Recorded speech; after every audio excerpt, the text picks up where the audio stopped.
everybody. So today we're going to be learning about section 6.9, which is on hydroelectricity.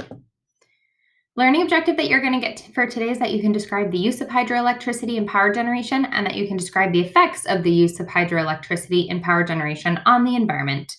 You're going to learn some of the ways that we will get hydroelectric power, how we have examples of dams or tidal energy, and then we're going to talk about, again, some of the environmental impacts of it. So let's start out with some basics about hydroelectricity. The way that we get electricity from this is we start with moving water, and that moving water is going to spin a turbine, and that turbine is going to power a generator. Now, the way that this works is we have water that moves either with the natural current of the river or the tides, or by water that falls vertically through a channel in a dam. And that's how we get some different ways that water can be moving in order to spin these turbines. Now, hydroelectricity is going to be by far the largest renewable source of electricity globally. If you look at this map here, or diagram, graph, you're going to see, especially over time, the blue here is going to be using hydroelectricity, and compared to our other renewables, it is clearly the much larger one. And it's important to note that China, Brazil, and the United States are going to be the three biggest hydroelectricity producers globally.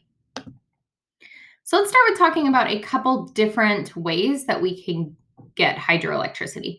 So the first is going to be water impoundment, which is just a fancy way of saying dams.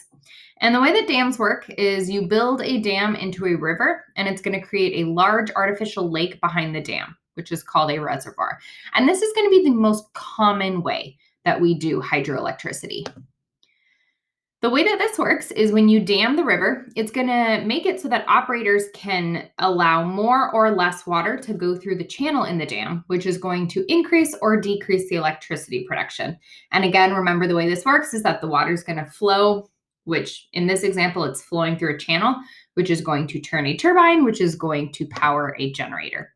So if we look at this diagram here, here's going to be that artificial lake reservoir behind the dam.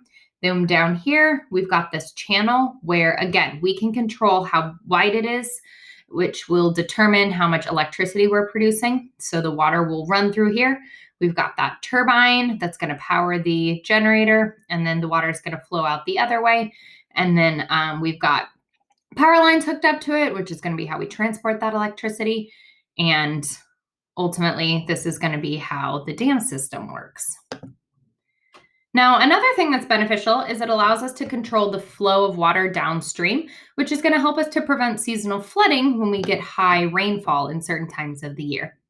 The reservoirs are also a source of recreational money because you can use these big lakes for boating. So you can get money from boating fees, tourism, you have increased property values for those that get to have houses along the lake. You can have people come and go fishing in it. So it gives you a lot of economic benefits as well. Now, we have two big impacts from these dams. The first is going to be the flooding of ecosystems behind the dam. There used to not always be a lake there, so we had to flood what used to be some different types of ecosystems. And another problem, which we'll talk about in a little bit more throughout these notes, is going to be sedimentation. Behind the dam, as you have water flowing, it's going to have sediment in it, so you're going to have a buildup of sediment behind this dam. So if you look at this diagram here, every year, you're going to have more and more sediment that's building up behind the dam, which actually is going to impact the energy potential of this dam. So we've got to find ways to deal with it so that we don't have our dams just decreasing in their efficiency. Now, this is going to be a second type of hydroelectricity that we are going to see, and this is the less common option, but it does exist. So this is going to be what we call run-of-river systems, where a dam diverts the natural current of a river through a man-made channel that goes beside the river. Once again, we're going to have the natural current of the river turning the turbine, which powers the generator, and that's how we're actually getting electricity from it. Now, a benefit of this system is that it's going to be less impactful to the surrounding ecosystem because you don't end up making this large reservoir. And so the ecosystems behind the dam are not going to be flooded.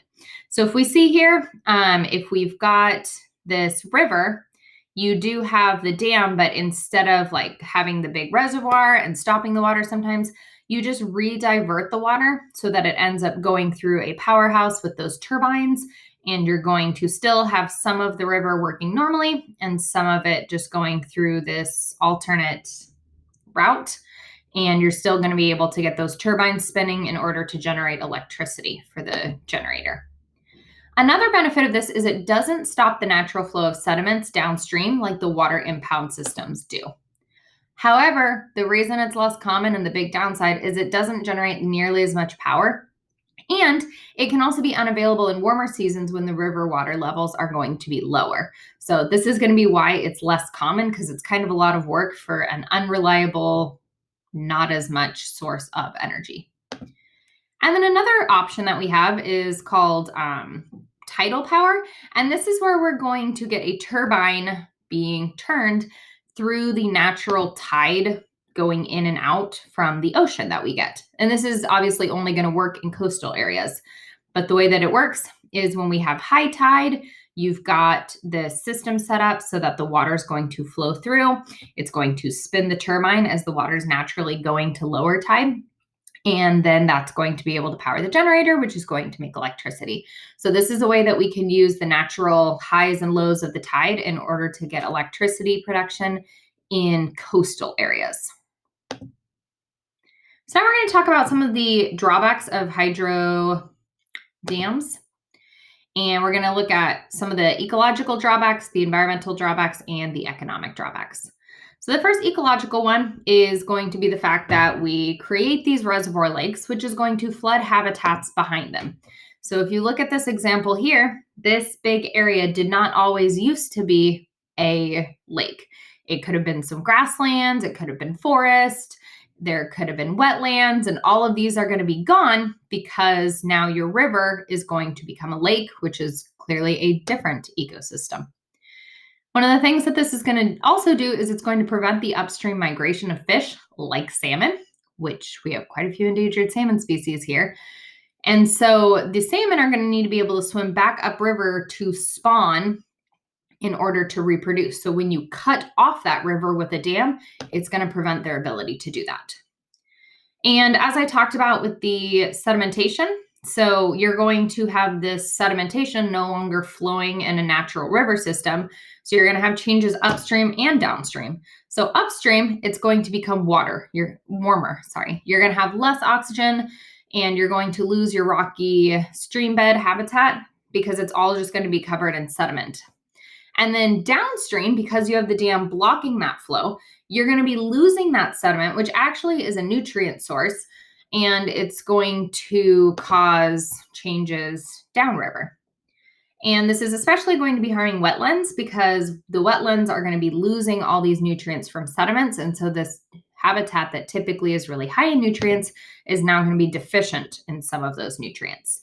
So if we look on the top here, this is going to be what a typical river looks like. And in the bottom of the river, we actually have this kind of rocky stream bed, which is going to be where most fish lay their eggs. It's also going to be where you have a lot of invertebrates, like little crawdads living down here. But when we have the dam come in, that riverbed is now covered up in sediment. You're going to have this lake that's just sitting water that's going to get warmer. And then downstream, you are going to be blocking some of the nutrients in the sediment. You're also going to be changing the water level. And so it's not going to be consistent as it used to be. Now, some environmental impacts is that when you are constructing the dam, you're going to need fossil fuel combustion for using all the machinery in order to build these dams. Additionally, you're going to get increased in evaporation of the water due to the large surface area of the reservoir. And additionally, because you're going to have kind of these warmer conditions, you're going to have stuff that's trapped, you're going to have things that are dying, and you're going to get a lot of anaerobic decomposition of organic matter in that reservoir, which releases methane. And if you remember, methane is a greenhouse gas, which contributes to global warming. Now, economic, there are going to be different sides of these impacts. So first of all, you're going to have homes and businesses need to be relocated when you are initially building this reservoir. And because you're going to have to take an area that was a river and flood it. So you're going to have to move away any homes and businesses that are in that flooding reservoir area.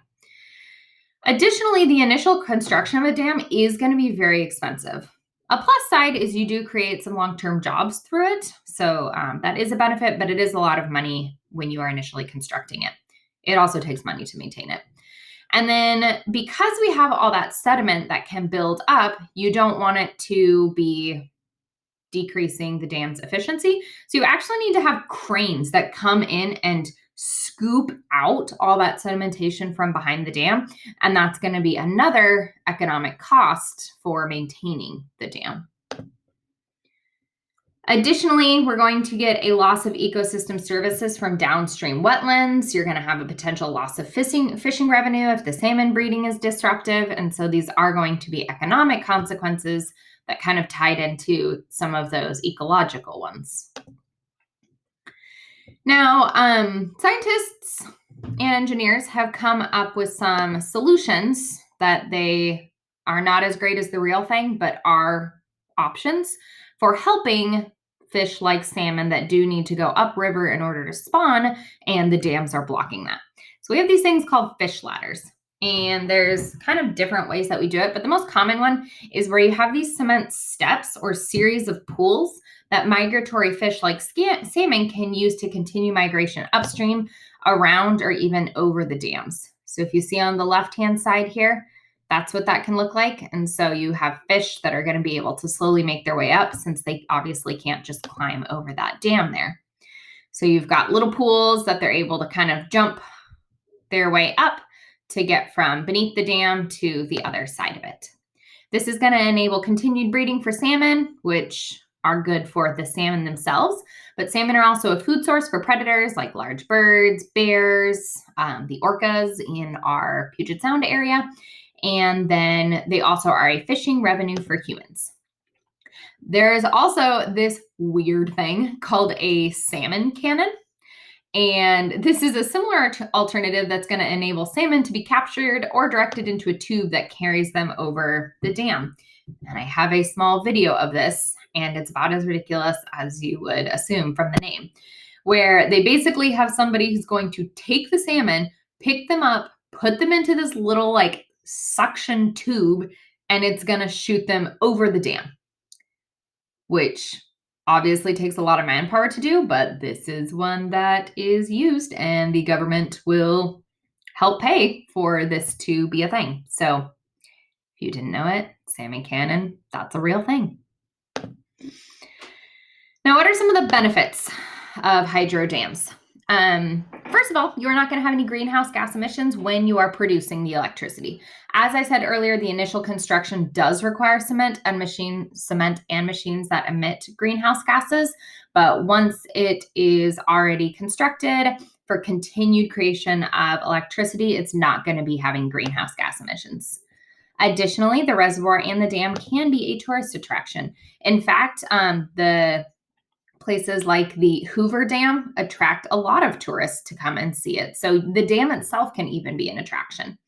Additionally, jobs are going to be created to maintain this dam. It's also going to give us reliable electricity generated for the surrounding area. Washington State, our biggest creator of electricity, is our local dams. So here in Washington, we very much benefit from this reliable electricity source that is going to be creating most of the electricity that powers our homes. And another benefit is you don't get any air pollutants released during electricity generation. So you don't get any of the particulate matter or the SOx or the NOx. It's also going to allow for control of downstream seasonal flooding. In the United States, actually only 3% of dams are used for hydroelectricity, and 37% of them are used for recreation or scenic purposes. And the second most common purpose is going to be flood control. And one of the benefits of flood control is that it allows humans to build closer to rivers in floodplains that normally would be flooded seasonally. So this flood prevention is going to be good for humans, but as I've said earlier, it's going to deprive those down river areas of the nutrient-rich sedimentation that is going to support plant growth and nearby wetland habitat. So it's going to have a negative impact on those, but it is good for humans. So this is what it would typically look like before we have that, where you've got like downriver, and this is where all the sedimentation is going to end up. But when you have a dam, that's going to alter how we have that river going. You just have to remember that is going to be an impact, but it helps with the flooding that typically would have been happening along this river that was less predictable. So here's going to practice FRQ for 6.9, where you're going to practice the skill of justifying a proposed solution by explaining potential advantages. So what I want you to do is explain 2 benefits other than agriculture and recreation that people gain from constructing dams on rivers. So that will be your practice FRQ for 6.9, and those were your notes on 6.9 about hydroelectricity.